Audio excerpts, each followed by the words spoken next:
Hello, YouTube.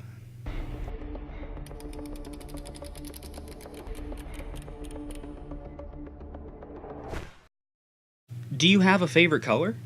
Well, of course you do, whether you know it or not. Everyone on Earth has a color that they subconsciously have a strong attraction to. For me, that color is red.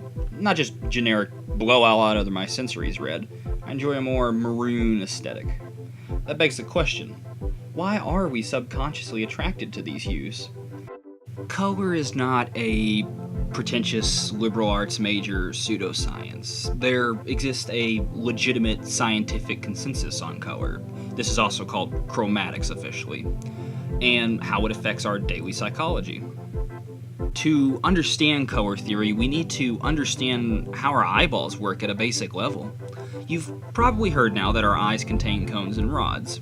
These cones and rods function as receptors that process information to our brain. There are approximately 120 million rods around the sign of your retina. These guys basically pick up black and white information. They're also sensitive to light, thus why your peripherals are slightly desaturated and blurred and you don't really see color in the dark. Cones are in the center of the retina. There's about 6 million of these guys. These cones pick up 3 types of information related to color. Those are the small, medium, and long wavelengths. This is the basic gist of how we comprehend color in our brain. Color is a deep and complex subject with lots of information that would probably take more than 10,000 videos to cover. For the sake of keeping this related to flags, we're going to talk about some very basic design color theory. Now that we're at least aware that color is a much larger science than it initially appears to be, we're going to stack on top of that a secondary science. The science of color theory, essentially. Specifically, the design aspects of color theory. As I mentioned earlier, color has a subconscious psychological effect on how we react to almost everything. Some primal examples of this are like seeing a brown banana. You know it's not safe to eat. Being outside, the clouds turn from gray to white. You understand it's about to storm. The leaves are turning green to a more amber tone. You know the season is changing. Someone has a death by kitty skin on their P90, you know they're probably trash. While primal examples seem obvious, there is more intermediate things that make you stop and at least think for a second, such as red stop signs or a big yellow hazard sign. Those are some excellent intermediate examples. But there's an even deeper subconscious layer below that. There exists a legitimate war of colors trying to influence you from the very moment you open your eyes. Such as, when you open your eyes, you're usually in a bed. Why is your bedsheet white? Your bedsheet's white because white brings a sense of cleanliness and comfort.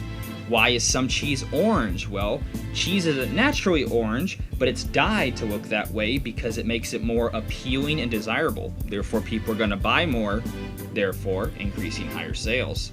Have you ever noticed how corporations structure their colors? Look at Facebook, for example. Why is it white and blue? It's supposed to be calm, therefore it's going to keep you engaged. While on the other spectrum, red stimulates and excites you. There's passion. There's a reason red cars get pulled over more than others. The best example that I can think of is McDonald's.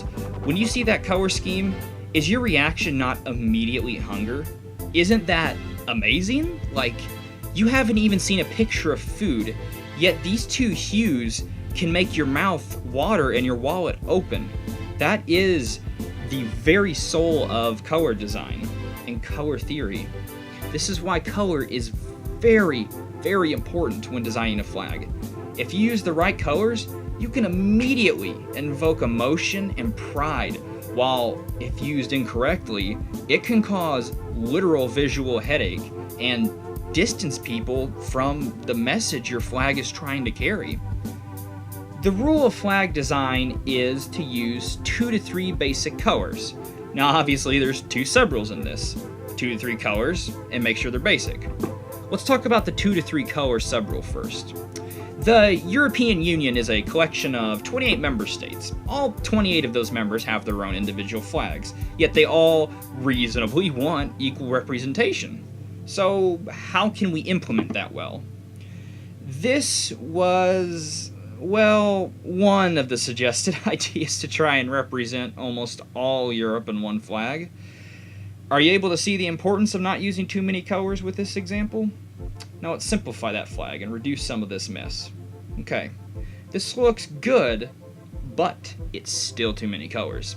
It would take too much effort to remember their organization and their orientation on the page of the flag. It also does not equally represent all the nations, as some colors have also been excluded. If this was kept, the Union could risk splintering and falling apart, all because of banter created by a poorly designed flag. This is the European Union flag of today. This flag uses 2 colors with equal representation of all states. Most would argue this is a decent and fair symbol to represent all of Europe equally. Let's move on to the second subrule, basic colors. When I say flags can cause headaches, I'm not making cheek. Here, stare at this flag for more than 3 seconds and try not to get upset. Good luck. You don't want a ridiculous set of colors to define you. Visually, it creates unease when looking at it, and it can distance and distract people from your cause and your message. And on the world stage, other cultures could see this as childish and unrespectable. Therefore, we must ask, what are acceptable colors? That's honestly a hard question and very subjective. You need to take great consideration as to what your colors represent and how they mesh together. You don't want lime green saying this is the blood of those who fight for our freedom. Crimson would be a perfect choice for that. Notice I use crimson, not just red. The hue, brightness, and saturation of your color can make a serious impact on the overall design as well. Which one of these flags better expresses a nationalistic and strong Islamic state? Once again, this is a subjective subrule with lots of exceptions.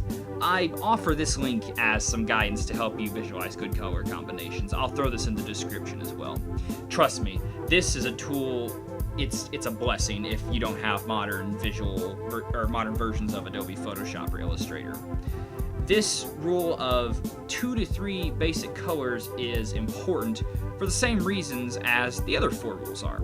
It keeps the flag relevant, it maintains the architecture of the design of the flag, and it doesn't make it a nightmare to look at. Like the other 4 rules, there are obviously exceptions to this if done correctly, but that is a video best saved for after we get through with these principles. Speaking of which, we'll hit number 4 next time. Until then, this has been Zach at 23 by 26. Thanks for tuning in.